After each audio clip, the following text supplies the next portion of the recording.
दोस्तों, आइए बात करते हैं डोमिसाइल सर्टिफिकेट के बारे में। जो अभी ही हाल ही में केंद्र सरकार ने Jammu and Kashmir grant of domicile certificate procedure rules जो है वो जारी किया है। कई पॉलिटिकल पार्टियां जो हैं फिर से अपनी राजनीतिक रोटियां सेकने में लग गई हैं, ये बताते हुए कि ये जम्मू के लोगों के अगेंस्ट है, जम्मू श्रीनगर के लोगों को इससे नौकरियां नहीं मिलेंगी। वही कश्मीर में भी जो इसके खिलाफ अनरेस्ट जो है वो फैलना शुरू हो गया है। जो जम्मू कश्मीर की मेजर पॉलिटिकल पार्टीज जो होती थी, फिलहाल तो अभी लेफ्टिनेंट गवर्नर का राज चल रहा है, तो एनसी और पीडीपी जो है इसको फिर से अपोज कर रहे हैं। क्यों कर रहे हैं? कांग्रेस भी उन्हीं के साथ है, ये वही लोग जाने। का कहना है कि और जम्मू के यूथ का भी ये मानना है कि इससे जो है बाहर के लोग आके यहाँ पे नौकरियां करेंगे और उनको जो है नौकरी में दिक्कत होगी। तो सबसे पहले तो ये मैं बताना चाहता हूं कि अगर कुछ आपको किसी चीज में फायदा नजर आता है तो उसके नुकसान भी होते हैं, लेकिन अगर आपको ये लग रहा है कि इससे जम्मू कश्मीर में नुकसान होगा तो उससे मैं सरोकार नहीं रखता। दूसरा, आप अपने जो केंद्र में सरकार है उस पर विश्वास रखिए कि जो भी करेगी वो जम्मू कश्मीर की बेहतरी के लिए करेगी। क्योंकि काफी देर से जो यहाँ दबदबा था कुछ पॉलिटिकल पार्टीज का, जो फैमिली बेस्ड पॉलिटिकल पार्टीज थी जो जम्मू कश्मीर में रूल करती आई थी, एनसी और पीडीपी, उनका जो है जनाधार हिलाने की कोशिश की है और काफी हद तक वो हो भी चुका है। हालांकि कई जो है एक अफवाह उड़ रही है कि बुखारी साहब जो है, अल्ताफ बुखारी, वो यहाँ के चीफ मिनिस्टर लेंगे। शायद केंद्र सरकार ऐसा कोई फार्मूला अपना रही है, लेकिन लेंगे नहीं लेंगे वो आने वाले टाइम की बात है। डोमिसाइल सर्टिफिकेट का यहाँ के यूथ पे क्या नुकसान है, यहाँ की आने वाली जनरेशन पे क्या नुकसान है, हम क्विकली उसको डिस्कस करते हैं कि उससे यहाँ के लोगों को क्या नुकसान हो सकता है। मैंने जैसे पहले भी कहा है कि हर चीज के फायदे और नुकसान होते ही हैं, तो जहां इसके फायदे हैं वहां कुछ ना कुछ नुकसान भी जरूर होंगे। नुकसान ऐसे है कि मैं फायदा गिनाने से पहले अभी आपको नुकसान पहले बता देता हूं। डिफेंस अकाउंट्स का एक डिपार्टमेंट पीसीडीए नॉर्दर्न कमांड, इसकी फॉर्मेशन की गई। वो पर्पज ये था कि जो यहाँ पे इस डिपार्टमेंट में काम करेंगे वो सिर्फ जम्मू कश्मीर के लोग होंगे। ज्यादातर आज तक जो कुछ साल पहले तक इस डिपार्टमेंट में जो लोग काम कर रहे थे वो जम्मू श्रीनगर से ही थे। अब क्या हुआ कि जब ये डिपार्टमेंट बना, क्योंकि लोग यहाँ के थे, तो काफी टाइम जो है हो गया उनको सर्विस करते हुए और मैक्सिमम जो है वो रिटायर हो गए। अब हुआ क्या यहाँ पे कि कुछ समय पहले एक पॉलिसी बनाई गई, नॉर्दर्न कमांड का यहाँ से खत्म किया गया और जो विशेष रियायत यहाँ के लोगों को थी कि इस डिपार्टमेंट जम्मू कश्मीर के लोग काम करेंगे, वो खत्म की गई और कुछ ऐसा चाल चलेगी कि अब इस डिपार्टमेंट में जो है ऑल इंडिया से लोग जो है वो भर्ती हो सकते हैं। और मजे की बात यह है कि आज अगर आप इस डिपार्टमेंट में नजर मारेंगे तो सब यहाँ पे आउटसाइडर्स हैं। यहाँ पे जम्मू का एक भी बच्चा, शायद मेरे को लग रहा है कि कोई भी नया रिक्रूटमेंट जो है वो यहाँ के बच्चों की नहीं हुई। तो ये तो हो गया कि अब ठीक है, जैसे सरकार को लगता है कि बेहतरी होगी तो वैसे बेहतरी के लिए काम कर सकती है। सरकार जो है वो लोगों की भलाई के लिए तो काम करने के लिए बनी है। लेकिन अगर हम पर्टिकुलर डोमिसाइल सर्टिफिकेट की बात करें तो अब मैं यहाँ पे सबसे जिम्मेवारी से एक बात कहना चाहता हूं कि जो लोग ये सोच रहे हैं कि बाहर के लोग ही नौकरियां लेने में सक्षम होंगे, तो कहीं ना कहीं बिल्कुल वो हो भी सकता है। और ऐसा नहीं है कि जम्मू कश्मीर के लोग बिल्कुल जीरो पे सिमट जाएंगे, मैं वो भी नहीं मानता। अब बाहर के लोग तो नौकरियां लेंगे, क्योंकि मैंने इस पर्टिकुलर डिपार्टमेंट की बात की तो इसका रीजन ये हो सकता है कि डिपार्टमेंट में नौकरियां कब ओपन हुई यहाँ के लोगों को पता नहीं चला। अब जे.एंड.के स्टेट यूनियन टेरिटरी में जो नौकरियां निकलेगी वो यहाँ के लोगों के लिए तो एडवर्टाइज होंगी लोकल पेपर में, तो ऐसा नहीं है कि यहाँ के लोग जो है वो बिल्कुल जीरो पे सिमट जाएंगे। लेकिन हाँ, फर्क जरूर पड़ेगा।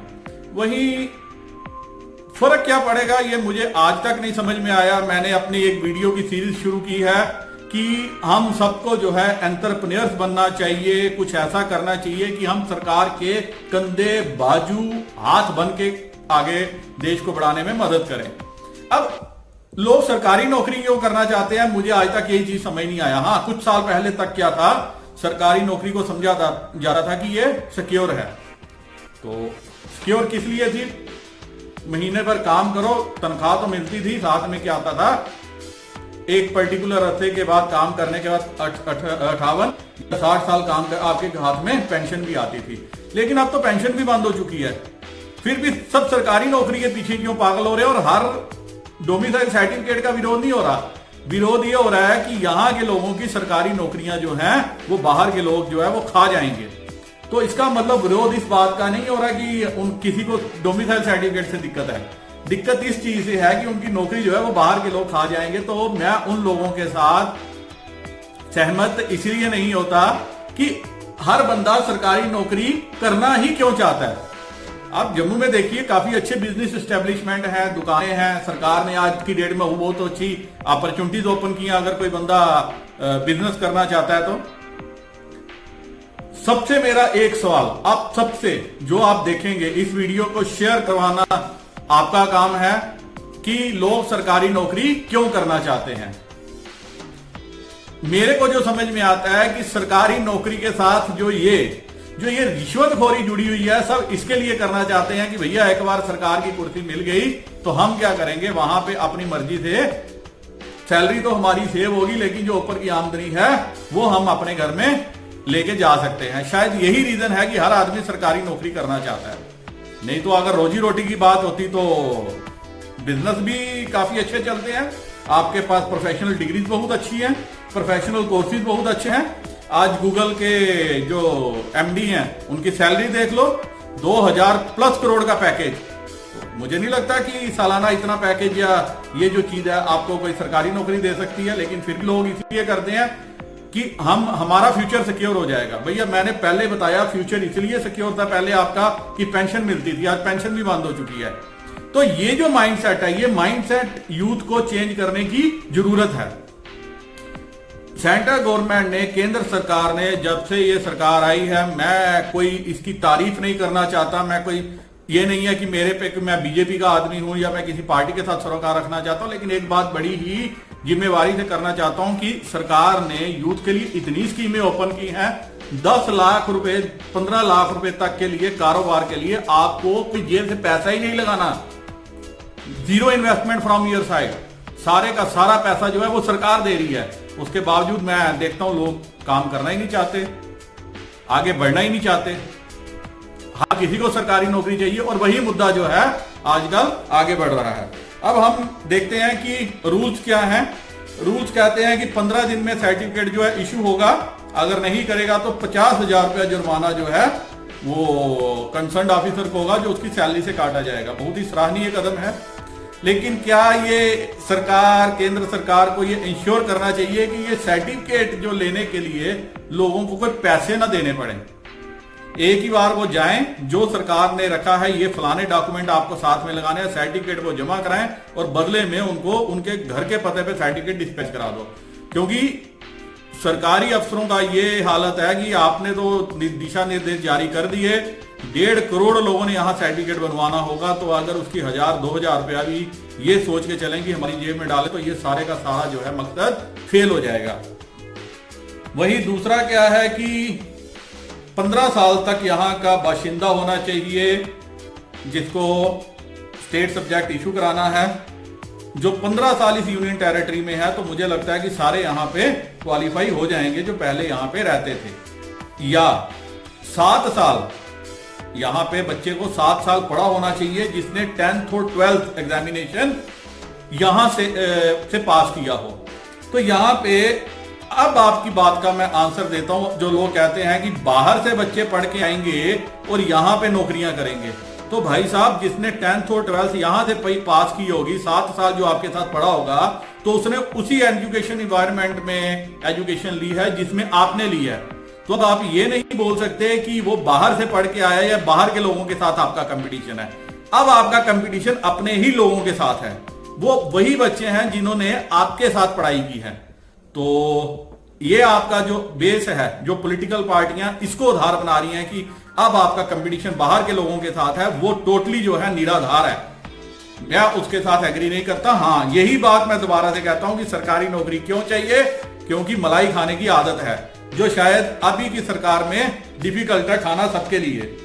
या ये दिया गया कि जो central government all India service bank PSU जो दूसरी केंद्रीय जो बॉडीज हैं जिन्होंने यहाँ 10 साल तक सर्विस की है वो भी डोमिसाइल सर्टिफिकेट के लिए एलिजिबल होंगे। ठीक भी है, माइग्रेंट्स के लिए रूल है और भी लोगों के लिए रूल है, वेस्ट पाकिस्तान रिफ्यूजीज और उनको सबको जो है वो सर्टिफिकेट इशू किया जाएगा। नॉर्म्स बड़े ही सिंपल हैं, कोई ऐसा नहीं है कि बहुत डिफिकल्ट इसके लिए रूल रखे गए हैं। तो इसमें इसीलिए मैं ये डिस्कस इसलिए मैं डोमिसाइल को करना चाहता था कि यहाँ पे जो मनगढ़ंत कहानियां बनाई जा रही हैं कि अब आपका जो सामना बाहर के बच्चों के साथ है आपको नुकसान होगा, तो ये गलत है। लेकिन अब फायदा क्या है?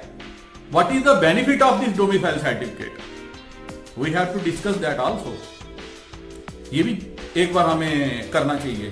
तो केंद्र सरकार की जो कोशिश है कि यहां जो अलगाववाद था जो 370 की वजह से था, उस अलगाववाद को यहां से खत्म किया जाए, जो काफी हद तक आप देख रहे हैं कि हालात में काफी हद तक सुधार हुआ है, ट्रांसफॉर्मेशन हुई है। अब डोमिसाइल का क्या फायदा है वो मेरे को जो समझ में आता है, यहां पे हालात अगर अच्छे होंगे तो आपकी इंडस्ट्रीज तभी आएंगी, और जब इंडस्ट्रीज आएंगी तो उसको काम करने के लिए यहां पे लोग चाहिए। अब यहां पे जो बंदा बाहर से काम करने के लिए आएगा तो वो यहां पे क्या कर सकता था? प्रॉपर्टी नहीं खरीद सकता था। मान लीजिए कि कंपनी आई, उसने 1 लाख रुपए का यहां पे इंप्लॉय रखा रोजगार के लिए, और जो अच्छी कंपनीज हैं वो अपने इंप्लॉयज को जल्दी निकालती नहीं है, या यहाँ पे IIT में बच्चे पढ़ रहे हैं, IIM में बच्चे पढ़ रहे हैं, आगे बच्चे पढ़ रहे हैं, तो ये बच्चे भी कल को नौकरियां चाहेंगे। अब अगर बाहर से कंपनी यहां आके इन्वेस्टमेंट करती है, आपको एम्प्लॉयमेंट देती है, यहाँ के बाकी जो स्टेट के बच्चे हैं वो यहाँ पे पढ़ रहे हैं, उनको यहाँ पे रोजगार मिलता है, तो कंपनी कोई भी नहीं चाहती जो अच्छी कंपनी है कि मैं 1 साल 2 साल 5 साल अपने मुलाजिम को फिर निकाल दूं।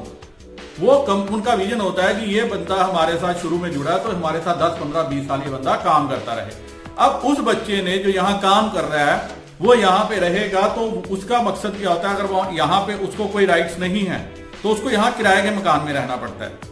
तो इसीलिए जो है किराए के मकान में 10-15 हजार रुपए का अगर कोई आदमी किराए पे मकान लेता है और उसको 10 साल तक लेता है तो अच्छी खासी रकम वो किराए के रूप में दे चुका होता है। अब कोशिश क्या होती है कि मैं मकान अपना क्यों ना ले लूं, बैंक लोन भी दे देगा जब उसको सारी फैसिलिटीज होंगी। तो उन बच्चों को सिक्योरिटी देने के लिए ये बहुत ही अच्छा जो है सराहनीय कदम है। We all must appreciate this, क्योंकि वो बच्चे जो है वो हमारे बच्चे हैं।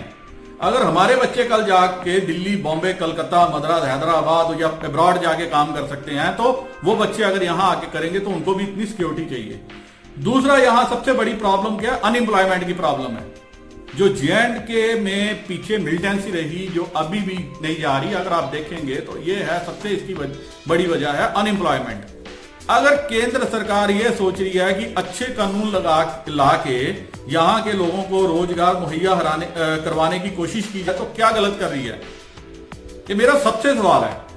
ये उनसे भी सवाल है जो डोमिसाइल लॉ का जो है विरोध कर रहे हैं। ये मेरा उन यूथ से सवाल है कि मैंने आपको तर्क दे दिया कि बाहर के बच्चे जो है वो आपके साथ पढ़ के ही यहाँ पे एलिजिबल होंगे, तो आपके चीजें निराधार हैं। अब मैं ये बात भी आपसे बोल रहा हूं कि अगर अच्छी इंडस्ट्रीज यहां लग जाएं, हम सबकी कोशिश ये होनी चाहिए कि हम स्टेप को समझें, उसका वेलकम करें, पॉलिटिकल हाथों में अपने आप को गुमराह ना करें। अगर यहां कल को अच्छी इंडस्ट्रीज लगती हैं जो आज नहीं है, IT की इंडस्ट्री, जो ग्रेन फेजिज इंडस्ट्री, अगर वो यहां आई तो एक ग्लोरियस फ्यूचर जो आपने बेंगलोर में देखा है, जो आपने साउदर्न स्टेटों में देखा है, वो यहां के बच्चों का वेलकम करेंगे। कल अगर अच्छी इंडस्ट्रीज कश्मीर में लग जाए तो क्या दिक्कत है कश्मीर वालों को? जम्मू में लग जाए क्या दिक्कत है जम्मू वालों को? लद्दाख में लग जाए उनको तो कोई प्रॉब्लम होगी नहीं। लेकिन हम क्या, हमें हर चीज पे क्वेश्चन मार्क और नुक्ताचीनी करने की आदत पड़ गई है, तो हमने इसमें भी क्या कर दिया, इसमें भी राजनीति शुरू कर दी। Let us keep politics aside, let us think with open mind. एक खुले विचारों से अगर हम सोचें तो ये डोमिसाइल सर्टिफिकेट या डोमिसाइल लॉ या कोई भी वो लॉ डिस्कशन होनी चाहिए। पीछे बहुत अच्छी डिस्कशन हुई जब केंद्र सरकार ने ये